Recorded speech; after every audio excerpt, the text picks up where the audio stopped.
If she was producing enough milk like a real woman, that boy wouldn't be wailing every hour. Lazy girls these days just want to lie down and rest while the machines do the work. Amara's breath caught in her throat. She stepped back quietly, blinking against the hot sting of tears. Lazy? She was barely sleeping. Her back ached. Her nipples were raw from pumping and breastfeeding. She hadn't had a full meal in days, and now she was being mocked for doing her best. That evening, her heart weighed heavy as she bathed Chisom. His ribs were a little more visible now. She tried to convince herself that maybe she was being paranoid. Maybe the stress of motherhood was making her overthink things. But the next day brought more unsettling news. They had taken Chisom to his routine pediatric checkup. Dr. Adanne, a gentle woman with sharp eyes and kind hands, studied the chart. Then she turned to Amara. "His weight has dropped again," she said, concern tightening her voice. "Are you breastfeeding directly or mostly expressing?" "I'm mostly expressing," Amara replied, shifting uneasily. "Okay, you mentioned he's taking about 5 to 6 bottles a day, including breastfeeding." "Yes, I express regularly, store them, and make sure I feed him on time. I also breastfeed when I'm available. I just want to ensure my baby is exclusively breastfed for 6 months. Dr. Daisy frowned. From his weight, it doesn't seem like he's getting that much. Ikenna looked confused.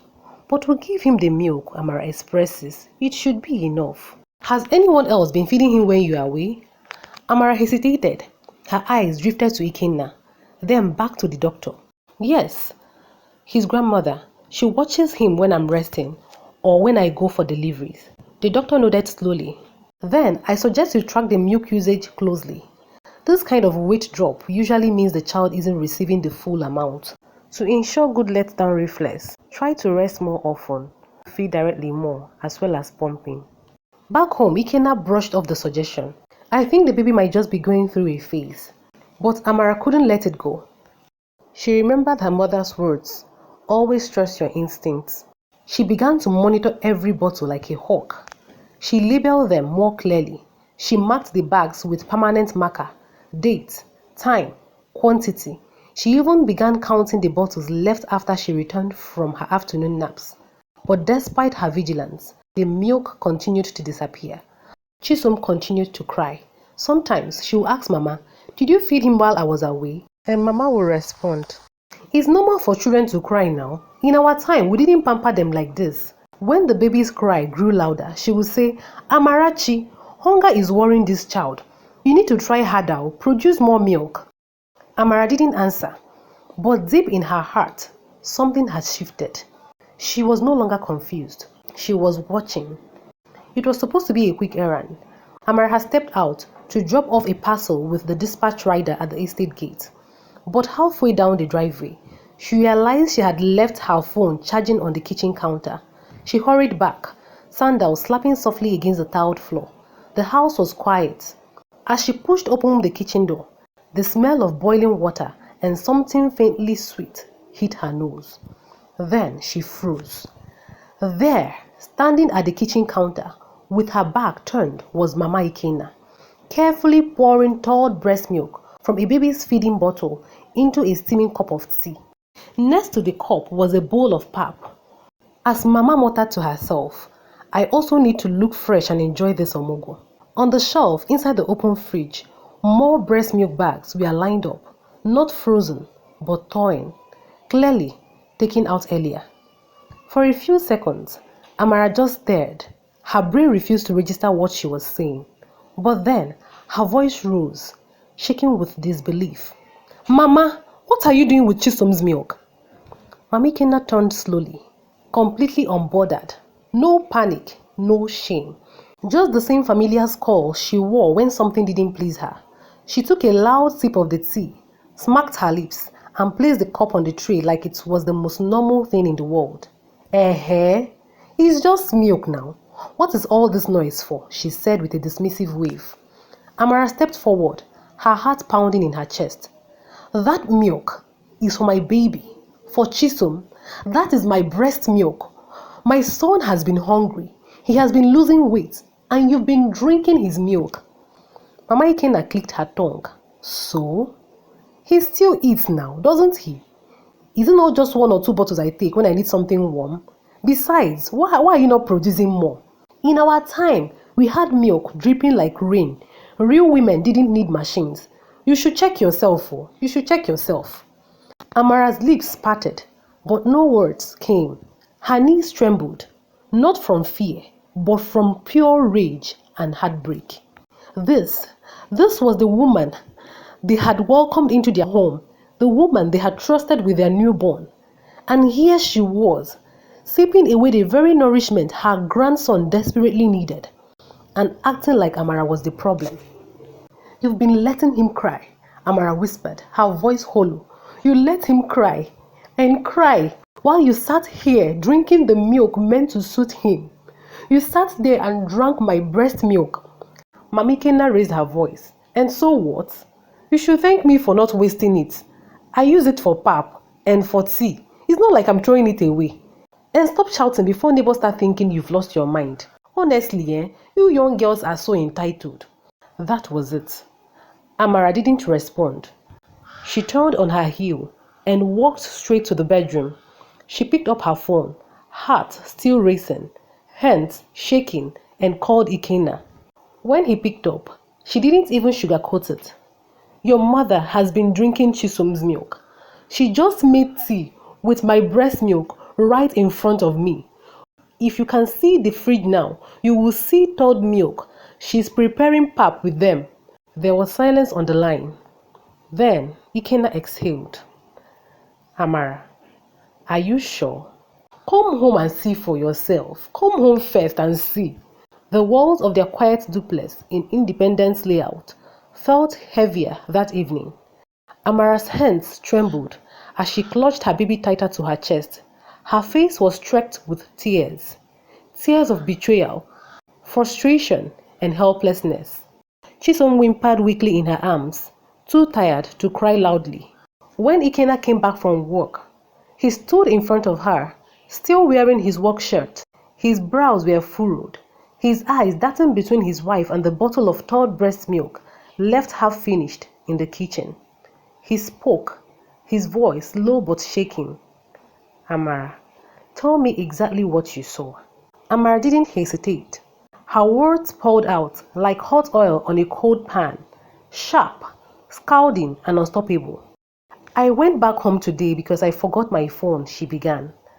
And there she was, Mama, in the kitchen, pouring my expressed breast milk into a steaming cup of tea, and beside it was pap. Then I opened the fridge and saw more breast milk thawing. Her voice cracked. That milk was for Chisom. Mama has been drinking it. That's why our son has been losing weight. Ikenna stood in silence. Mama, he whispered, almost as if hoping he misheard. I confronted her. Do you know what she said to me? Amara's voice rose in disbelief. She said, and I quote, "What's wrong? It's just milk. You should be producing more if you were a good wife." Ikenna's jaw tightened. His heart beat faster, torn between the woman who raised him and the woman who now stood by his side. That night, he couldn't sleep. The next morning, as Mama Ikenna hummed and stirred the soup in the kitchen, Ikenna walked in. Mama, he began carefully. Can we talk? She didn't look up. If it's about breakfast, it will be ready soon. These your Enugu wives don't cook early, so I had to do it. Mama, it is not about breakfast, he said, firm now. It's about the breast milk.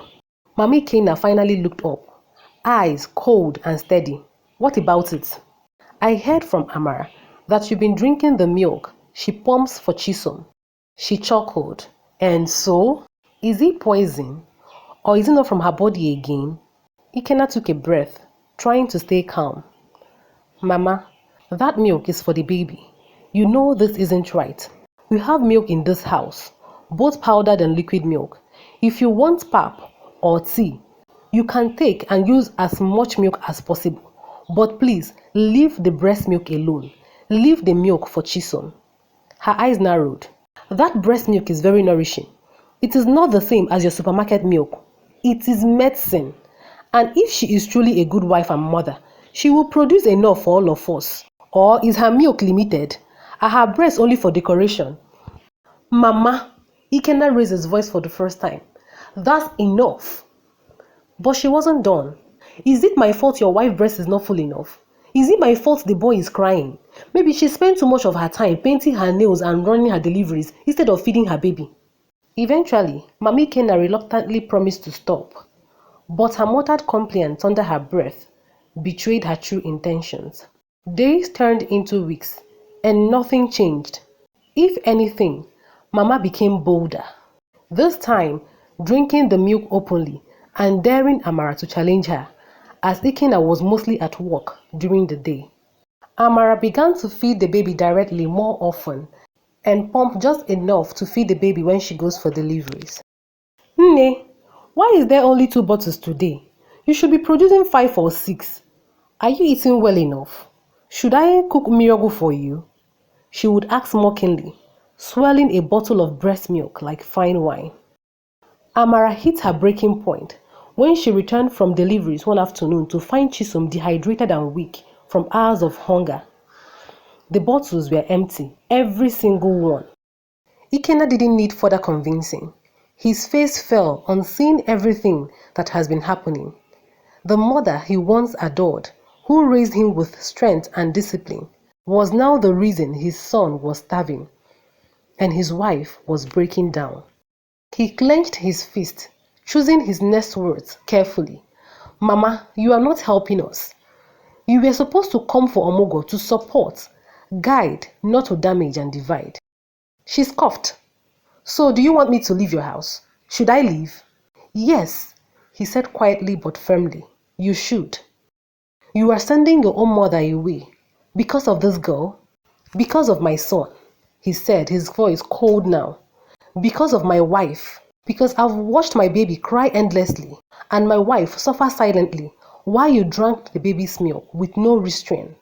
For a long moment, silence hung in the air, like the humid afternoon heat. Then, without another word, Mami Ikenna stormed off to her room, slamming the door behind her. By evening, her Ghana must go bag was packed again, resting by the door. She didn't hug Chisom goodbye. She barely looked at Amara. As Ikenna helped her into a taxi that would take her to the park, she muttered, "We shall see. Abachoso, Agwo mile. Agaracha must come back." When he returned home, Amara's eyes met Ikenna's with silent gratitude. He knelt beside her, kissed his son's forehead and whispered, "Never again. I'm sorry it took me this long to see it." Amara turned to him, her eyes wet but calm. "I just want Chisom to be okay." He nodded, looking down at their baby boy, resting peacefully in Amara's arms. "I'll protect both of you," Ikenna said, his voice firm now. "Always." As the taxi carrying Mama disappeared from the street, a quiet peace settled back into the house. No more side glances, no more passive-aggressive jabs, no more disappearing milk. Just Amara, Ikenna and baby Chisom, rebuilding their rhythm. That day, Amara held her baby a little closer, her heart a little lighter, and as Chisom let out a soft content sigh against her chest, she smiled for the first time in weeks. Because now, finally, her baby could feed in peace. It had been a week since Mama Ikenna left the house in Independence Layout, and slowly, the air inside the duplex began to shift. The tension that had clung to the walls like damp mist lifted. Amara stood in the kitchen one quiet morning, swaying gently as she stirred a pot of soup. The sunlight streamed through the half-drawn curtains, landing on her face and catching the glint of peace in her eyes. In the adjacent room, baby Chisom giggled, an innocent high-pitched giggle that made Amara's heart swell. He had started gaining weight again. His cheeks, once sunken, were more plump. His skin glowed with healthy color. He was sleeping through the night now, full and content. No more endless crying, no more frantic searches for missing milk bags, no more confusion. Amara's milk supply had increased almost magically. Without the emotional drain of constant tension and judgment, her body responded. Every feeding or pumping session yielded more than the last, and she could now alternate between breastfeeding directly and storing milk for later, confident it would be safe. She sat on the edge of the bed one evening, cradling Chisom in one arm and her journal in the other. The same journal she had once used to track missing milk now held notes of gratitude. Monday, Chisom smiled when I touched his nose. Wednesday, pumped 180 ml at a go. He's sleeping soundly now. Friday, I'm getting stronger. Ikenna has been amazing. Ikenna had also stepped up in ways Amara didn't even know she needed. He made breakfast on the weekends, handled diaper duty with a father's pride, and every night, after Chisom drifted off to sleep, he would sit with Amara and just listen. Sometimes, they talked about the experience with Mama Ikenna and laughed about it. Other times, they talked about his work, and sometimes they said nothing at all, just sat close, breathing in the rhythm of their life. Forgiveness came slowly, but it came. She didn't hate Mama Ikenna. What she felt was more like caution, a clear, sharpened line of boundary drawn from painful experience. Trust, once broken, was too sacred to gamble with again. Rumors spread among the extended family and some neighbors, painting Amara as an ungrateful daughter-in-law who had chased away her mother-in-law. Ikenna's aunts called incessantly, some pleading, others accusing. One evening, Ikenna's elder sister Ifeinwa barged into their home unannounced. Amara, what did Mama ever do to you? Why would you send her away like a common housemaid? Do you know how people are talking? Amara, cradling Chisom, stood her ground. Ify, did Mama tell you she was drinking my son's milk? My breast milk. That she let him cry for hours while she satisfied herself. That my son was losing weight while she was enjoying herself. This wasn't about disrespect. It was about survival. Ifeinwa blinked, clearly caught off guard. Mama drank your breast milk. I don't understand. Like, drank your frozen breast milk. Yes, she did. She didn't say that. She only said we are being possessive and disrespectful. Ikenna, stepping in, added, we did what was best for our child. Anyone who disagrees can take it up with me. The confrontation ended with Ifeinwa quietly leaving the house, stunned and speechless. However, the damage has been done. Family gatherings grew tense. Calls were left unanswered. There were talks about Mama's strange thirst for breast milk, and some in-laws chose to isolate themselves from Amara. As for the neighbors, the security man and Mama Ifoma, the nosy neighbor from the next compound, that was always trying to eavesdrop from across the shared fence, spread the news of how Mama was drinking the baby's milk. Everyone kept wondering why she was so interested in drinking her daughter-in-law's breast milk, and not powdered milk or evaporated milk. That's strange, some said, while some laughed over it and simply said, Mama wants to enjoy what the baby is enjoying. One evening, as the moon glowed gently over the rooftops of Independence Layout, Ikenna leaned against the doorway, watching his wife sing softly to their son. Achalugom, you are strong, he said, walking over to sit beside her. I should have protected you better. She looked up, surprised. Amara touched his cheek. Odogum, you did eventually, and that's what matters. They held each other in silence, a family united not just by blood, but by lessons learned. In the corner of the room, the freezer hummed quietly, no longer a place of mystery, but of security. After some weeks, the story of Mama Ikenna's strange appetite for breast milk faded from the gossip cycles, replaced by new scandals and fresh gists. But inside this home, the memory served as a reminder. Sometimes, peace comes not from pretending everything is perfect, but from acknowledging the cracks, protecting your space, and choosing love over pride. Amara knew her motherhood journey had only just begun, but with Ikenna by her side, and Chisom thriving in her arms, she was ready for whatever came next. This story is not to demonize mother-in-laws, as some are so nice. However, This is a story for everyone out there to please help and support nursing moms. Help that postpartum mom around you. Be you a mother, mother-in-law, husband, sister, brother, or friend. Postpartum ill treatment can lead to depression, anxiety, low milk supply, and others. The moral of this story is that not every helper comes to help. Sometimes, protection means standing up, even to those who are closest to you. And sometimes, the milk isn't the only thing that needs saving. It's the peace of your home. Please support our growing channel by subscribing, like, and drop your thoughts in the comment section. See you in the next one. Love you.